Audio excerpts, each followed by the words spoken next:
Llegó un momento donde ahora empecé a preguntar, ¿y ahora hacia dónde voy?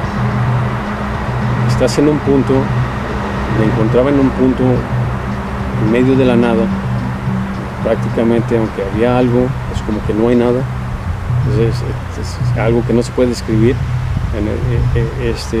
pero ahora ¿qué hago? Y aunque veo hacia todos lados, lo único que veo es todo igual.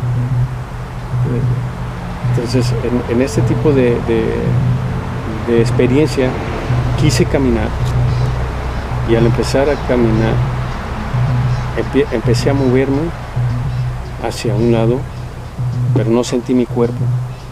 Entonces, como no sentí mi cuerpo, la primera reacción que tuve es voltear a ver mis pies. Pero sorpresa, no tenía pies. Como no tenía pies, dije, lo más cercano son las manos. Entonces volteo a ver mis manos. Aunque yo tenía la sensación de que estoy estirando mis manos para verla, ni siquiera la podía ver, no tenía manos. Entonces busqué mi cuerpo, intenté tocarme, pero ¿qué tocaba si no había nada? Entonces era yo, pero sin un cuerpo. Sin un cuerpo. Exacto. Digamos, mis pensamientos y mis memorias estaban íntegras. Todas estaban en mí. No se había ido absolutamente nada. Pero yo no tenía cuerpo. Eso sí era para mí algo, una experiencia donde nunca la había pensado. Al no saber hacia dónde voy y hacia dónde dirigirme y estar parado en un punto, de la nada aparece una luz. Una luz con un brillo intenso. El brillo de esa luz, ahora que en aquellos entonces, o en aquel año de 1988, la luz que nosotros conocemos como blanca era una luz amarillosa. Ahora el tipo de luces que ahora vemos en es más blanca y como azul. Pero la luz que yo experimenté era como más amarilla. Era blanca, amarillosa, y se presentó una luz tan brillante. Era muy acogedora esa luz. Y empecé a caminar hacia esa luz. Yo no tenía hacia dónde más. ¿Qué sensación te provocaba esa luz? No es que la luz me atrajera, pero yo no tenía hacia dónde más ir. Entonces, hacia donde quiera que miraba estaba vacío. Entonces, y el único lugar que miraba que había algo que conocemos como materia, o tal vez algo diferente a lo que estaba viendo, me llamó la atención. No porque quisiera ir ahí, pero simplemente porque no existía nada más. Sí. Solamente existía eso. Entonces te empiezas a acercar a la luz. Entonces empiezo a caminar hacia la luz. ¿Y qué sucedió después? Al caminar hacia la luz, dentro de este ámbito, de esta experiencia, me acercaba hacia la luz, pero la luz no quemaba, sino solamente emitía luz. Y no asustaba y no cegaba. Simplemente así despertaste en tu cuerpo. Cuando yo me desperté, había una luz muy grande encima de mí. Esa luz que estaba encima de mí es la luz que utilizan el quirófano, lo que es el quirófano. Entonces, esa luz que yo había visto, lo que fue en mi experiencia, cuando me absorbió esa luz, porque esa luz me absorbió, es de la manera que lo puedo describir, me transportó hasta ese momento.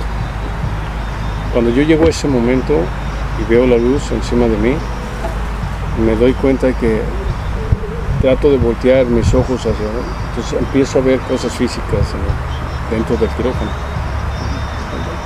Entonces me di cuenta, caí en cuenta de que ahora no estaba ya en el mismo lugar, sino que ahora estaba dentro de esta habitación del mundo físico.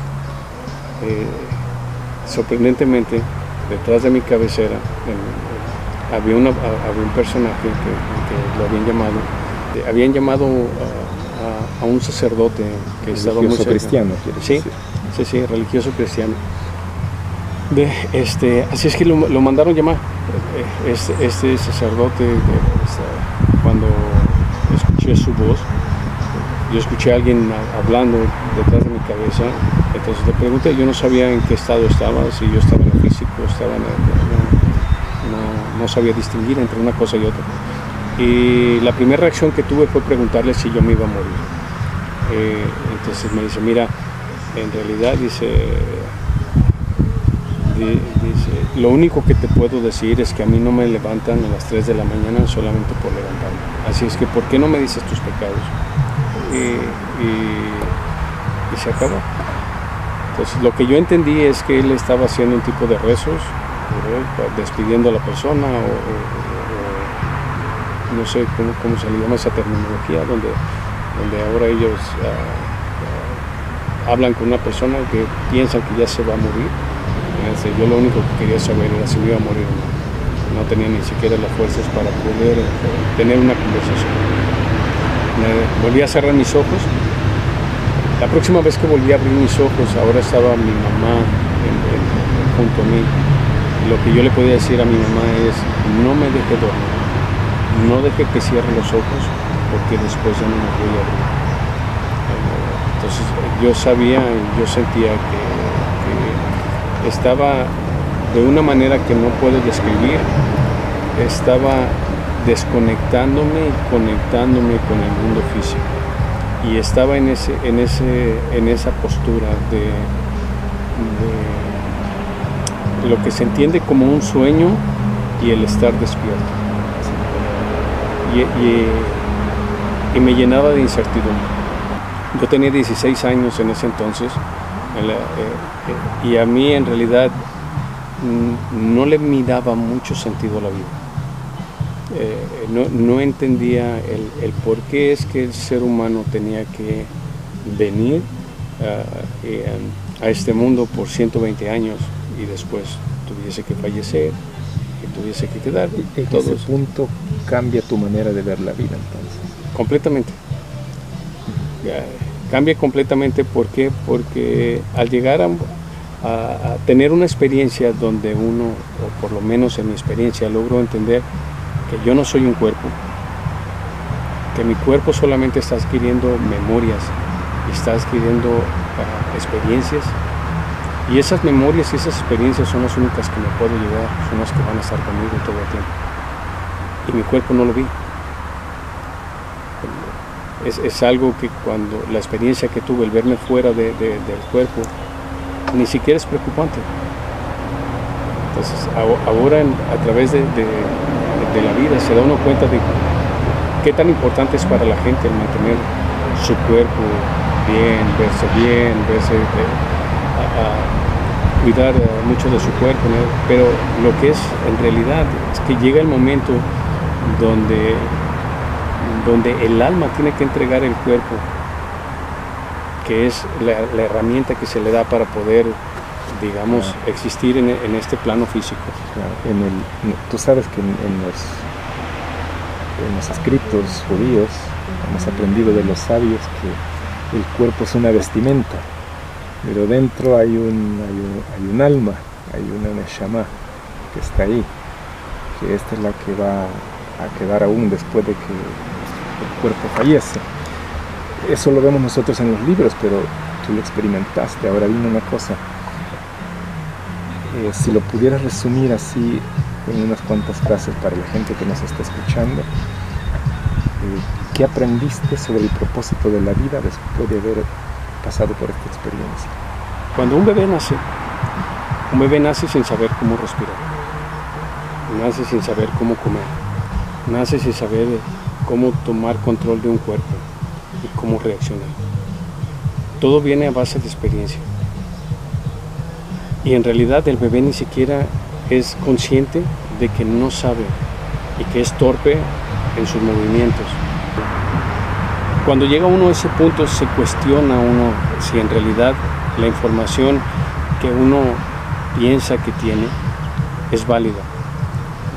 A manera de que si yo solamente nací para tener experiencias en un cuerpo al cual no se me dio un manual para poderlo manejar. Entonces, el no saber lo que tienes tampoco te hace apreciarlo.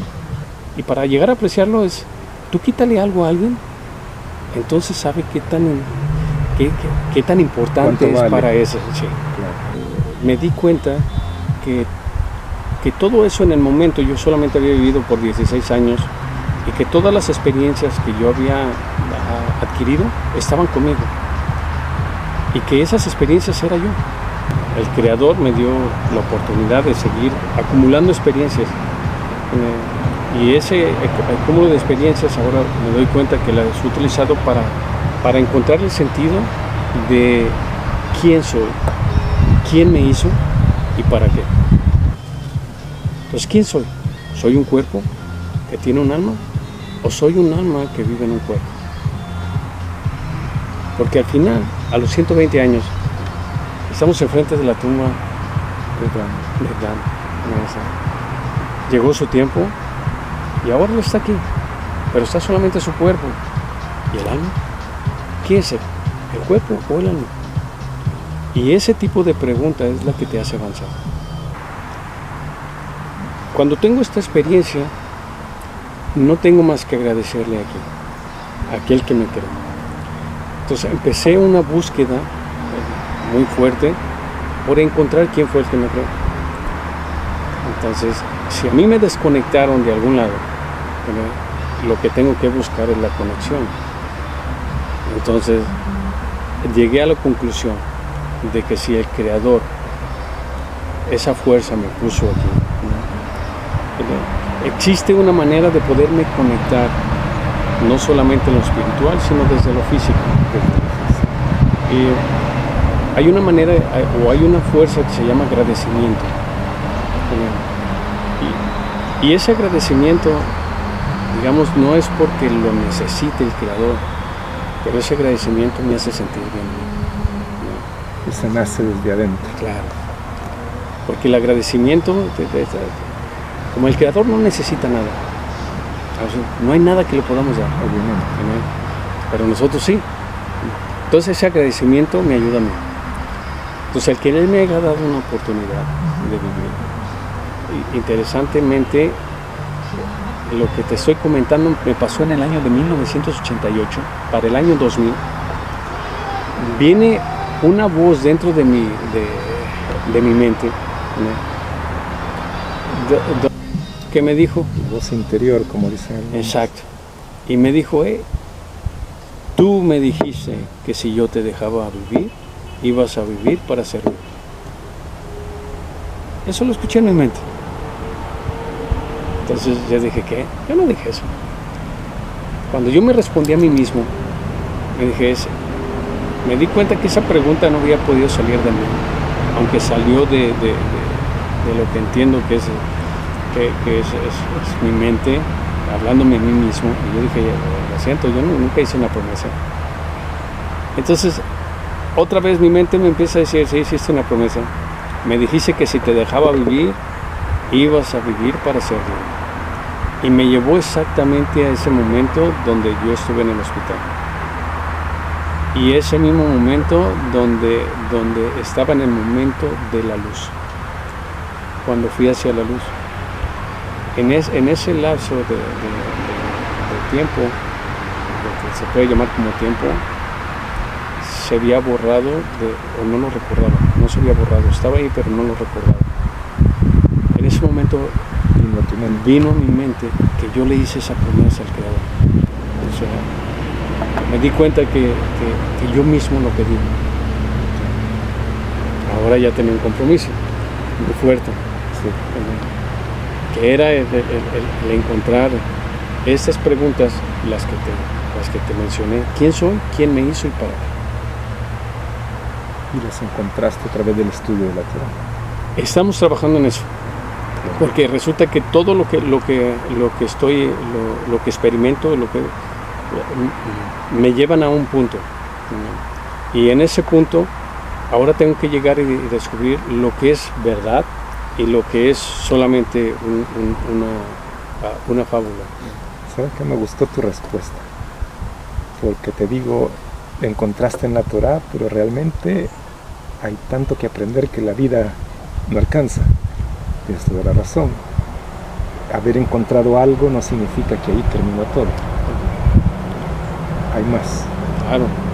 Lo vemos con Abraham. Entonces, Abraham de repente encontrarse en un mundo donde ahora él tiene que tomar una decisión y verse enfrentado a lo que es un sistema de idolatría y haber tomado la decisión y no saber si en realidad está tomando la decisión correcta, pero él decidió precisamente ir por ese motivo, por ese lado, y empezó a buscar algo que él no sabía por dónde empezar a buscar.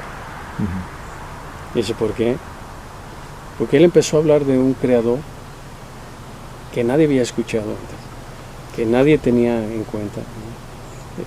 Y empezó a hablar de alguien que había creado todo este sistema, yendo en contra de las ideologías de todas las naciones o las personas que representan las naciones de ese tiempo. Uh-huh. Y eran personas, no simples personas, eran personas que conocían astronomía, que conocían todo tipo de ciencias. O eres tú solamente, o existe una fuerza mucho más allá que sostiene todo, y que es la que te permite que te muevas, es la que permite que estés en ese ámbito físico. Y cada persona tenemos que entender que llega el momento donde nos vamos a ver en un lugar como eso, que ese es el destino donde llega para el cuerpo, no para lo que entendemos como alma. Por eso los jajamim nos dicen, los sabios nos enseñan que solo nos llevamos dos cosas: los actos de bondad que hicimos con los demás y los mandamientos que cumplimos. Que sea de información, solamente como información, interesante para las personas, nunca como un consejo, ni mucho menos. Gracias por compartir tu experiencia, de verdad. Yo sé que más de alguna persona que lo va a ver le va a interesar o le va a complementar alguna idea, que cada persona logre conectarse con el Creador. Gracias, Leonel. Gracias a ti. 3 días después de esta conversación, Jonathan me llamó por teléfono y me dijo que nunca lo había pensado antes. Lo analizó después de la entrevista y comprendió que se vio en un mundo donde estaban presentes 3 de los 4 elementos con los que este mundo fue creado. El cielo infinito que vio es el aire, el piso de neblina, el agua, la luz intensa, el fuego. Pero faltaba el 4º elemento, la tierra, porque ahí no había nada material, ni siquiera su cuerpo físico. La enseñanza más profunda que comparte es que todos llegaremos a un momento donde nos enfrentaremos con nuestra propia esencia y que cada uno puede encontrar su propia conexión con el Creador. Y así concluimos nuestra conversación desde la tumba de Dan, el hijo de Jacob, en el bosque de Tzora, Israel. Suscríbete al canal y con ayuda del cielo nos vemos en la próxima.